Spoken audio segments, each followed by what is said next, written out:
It was crazy. Did it. It's so exciting. Hello YouTube, welcome back to my channel. For those of you new here, my name is Allie DeAndrea. It is hunting season. It's been hunting season, but I've been in Florida kicking off my hunting season. I have already killed a white-tailed doe in Florida with my bow from the saddle. Ooh, that was a really cool experience because it was my first Florida deer. And now, just like that, we're in Pennsylvania. For context, we have been hunting here in PA for, I don't know, maybe the last 5 years or so. And we've had, in recent years, a decent amount of good success here.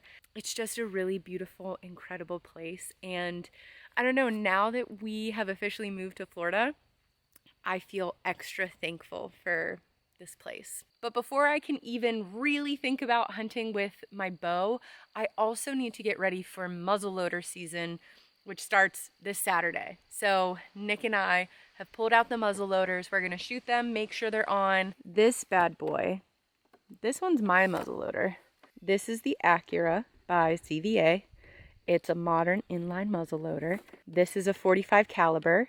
I hunted with this last year and I shot at a doe and I missed. But the year before that, I shot at a doe and I killed her. I know I missed last year because I yanked the trigger. It was a really intense hunt and it just all happened really fast. So that was my fault, but this year I feel like it'll be a little bit of redemption. Here are the other goods. I've got some Blackhorn 209. This is the good stuff. It's really, really clean. So you don't need to swab between every shot like you do with pellets. I also have some Power Belt bullets, which are definitely an upgrade over the saboted bullets that I used to use. Saboted bullets create more fouling in the barrel compared to the Power Belts. The Power Belts are also technically a larger diameter bullet than compared to the saboted bullets. Even though these are both for 45 caliber, this is a bigger bullet, and these are going to be more accurate, fly more consistently, have a flatter trajectory. They're really great.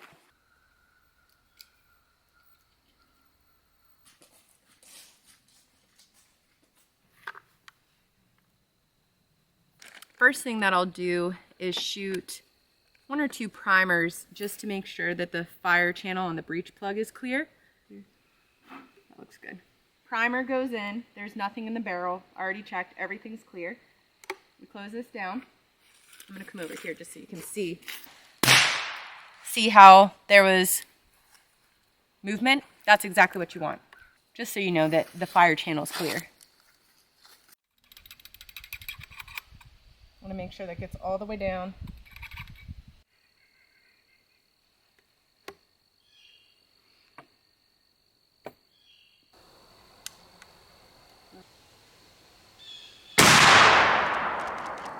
That rest makes it like nothing. There was no outside pressure on the gun manipulating it. The rest was holding it exactly where it needed to be. When I went to pull the trigger, it was just like the lightest little, like this is the only part of my body that was putting pressure on the firearm, is what it felt like.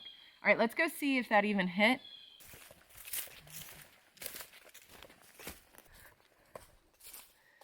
Beautiful. So at 41 or 42 yards, I was aiming right here.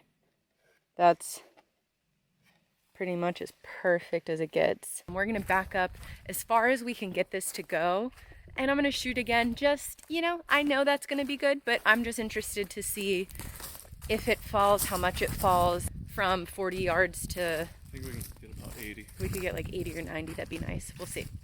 Woo! Very good. Oh yeah. All right. Primer in.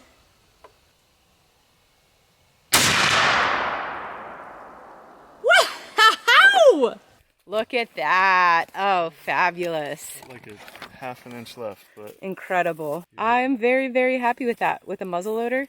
So I didn't mention this earlier, but muzzleloader season is bear and doe only.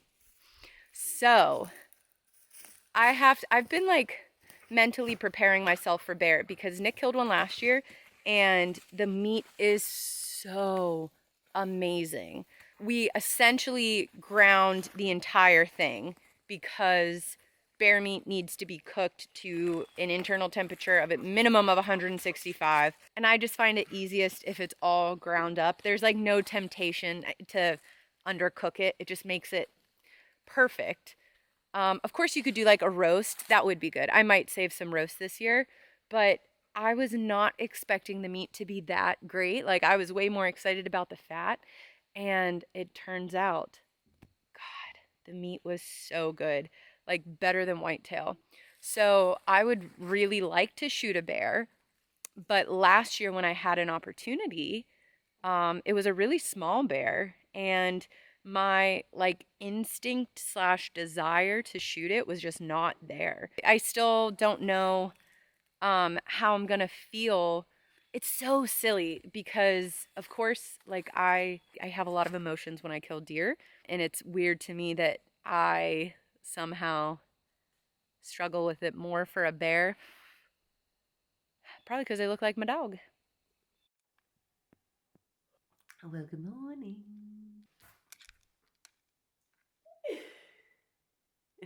Today is opening day of Muzzleloader. It's like 5 something in the morning, and Marta and Nicole are here. So this is actually so cool. It's Nicole's first time ever hunting. Marta is going out and sitting by herself with her crossbow, which she's done before, but it's just cool. She can shoot a buck with her crossbow. Nick's gonna have a muzzleloader. I'm gonna have a muzzleloader. And then Nicole's gonna sit with me, and it'll be her first observant hunt.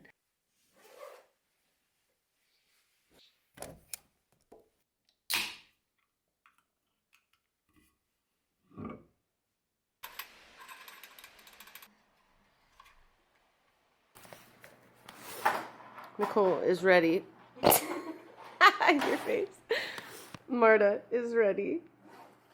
Nick is ready.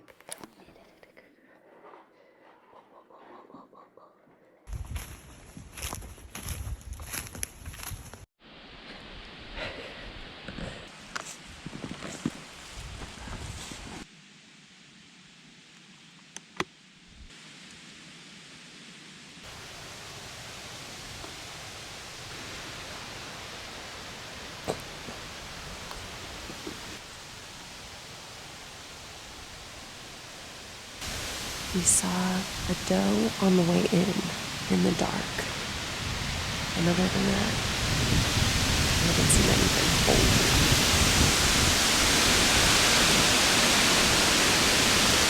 So other than that doe this morning, we haven't seen anything or heard anything. I have suspicions that the wind has something to do with it. I feel like when it's super windy like this, the deer tend to stay in thickets or in the pines or in the laurel for longer because they don't want to come out and be in the open when it's this windy. It's also like 10 degrees warmer this morning than it was yesterday morning.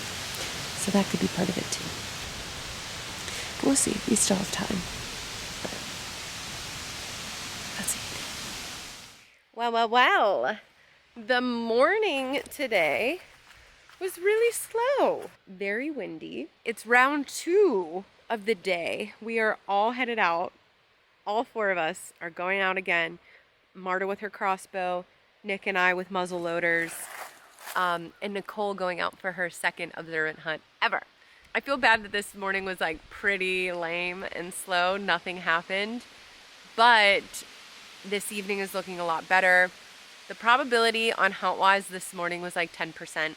And I knew it was going to be bad because there was a temperature increase, so kind of figured that's how it was going to go. But this evening, it jumped way up to like 55%. So things are looking much better for this evening than they were this morning.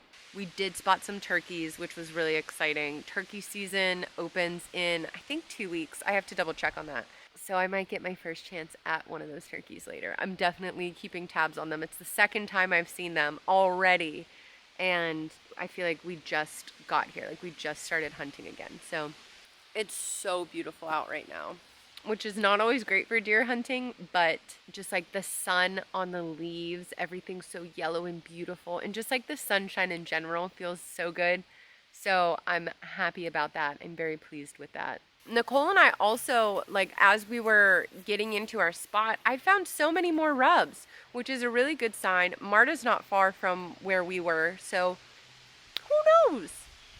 There could be a buck that steps out. Actually, last year during muzzleloader season, and again, muzzleloader's only doe, I was sitting on the ground, and of course a buck walks out and starts like raking a tree, which was really cool to witness, although I was a little sad that I didn't have my bow and or that he wasn't a doe. It just didn't match up, but who knows? Anything could happen. Also, bear is still on the agenda. I think Nick's going to a spot that he's a little more focused on bear.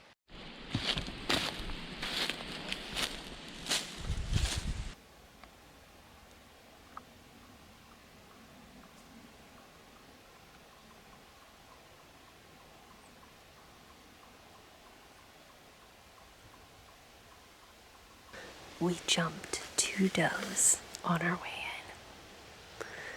in, and I didn't have a primer in my muzzleloader because I was trying to be safe. Like, we were just walking in, getting into our spots.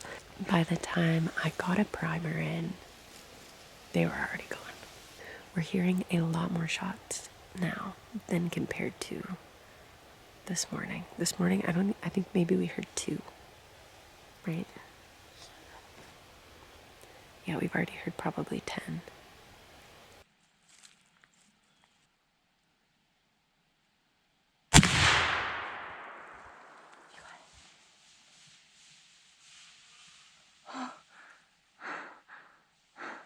Oh, we did it!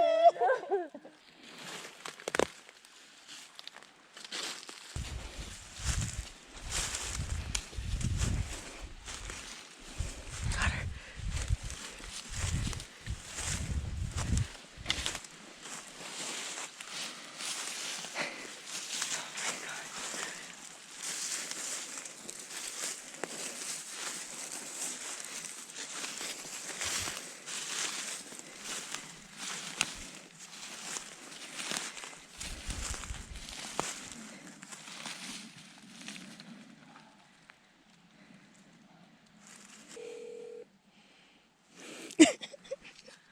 Hello. Get your ass over here. We shot a doe. I'm coming over. Can you send me your location? So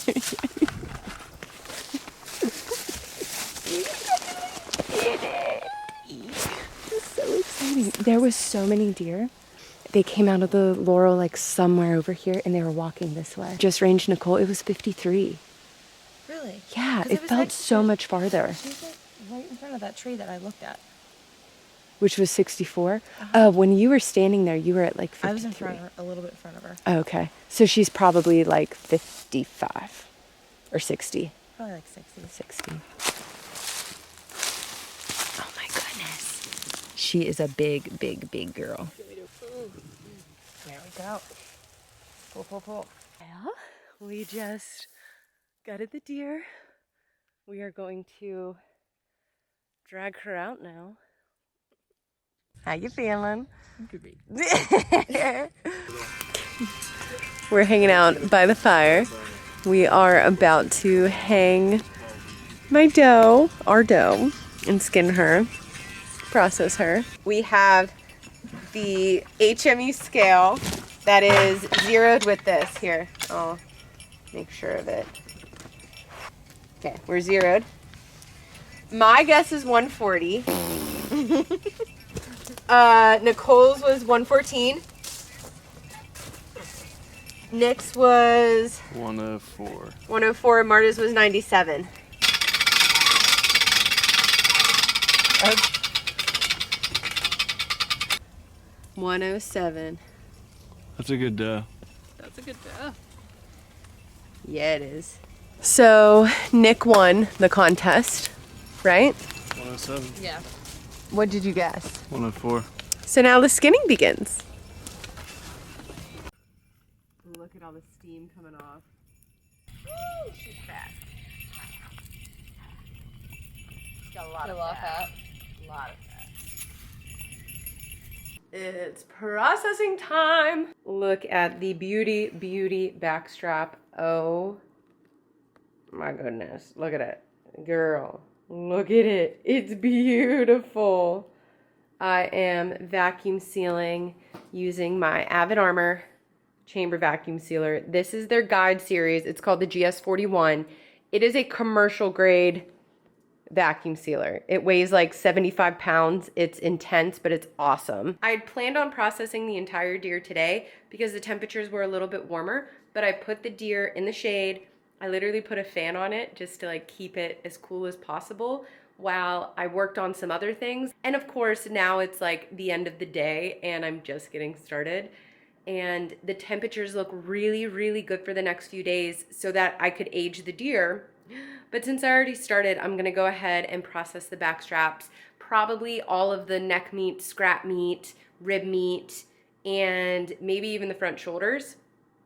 And then I'm aging the back hams, which I love dry aging meat. And so the fact that the temperatures are good the next couple of days are awesome. I kind of wish I wouldn't have even started and I could just age the whole thing, but at this point, might as well. And actually, I do think it's better to remove all of the grind meat initially and not dry age it because you just lose so much, like all of the thin cuts, you just lose a lot from dry aging. So anyway, this is what's up. Allie's Stow Backstrap 2022.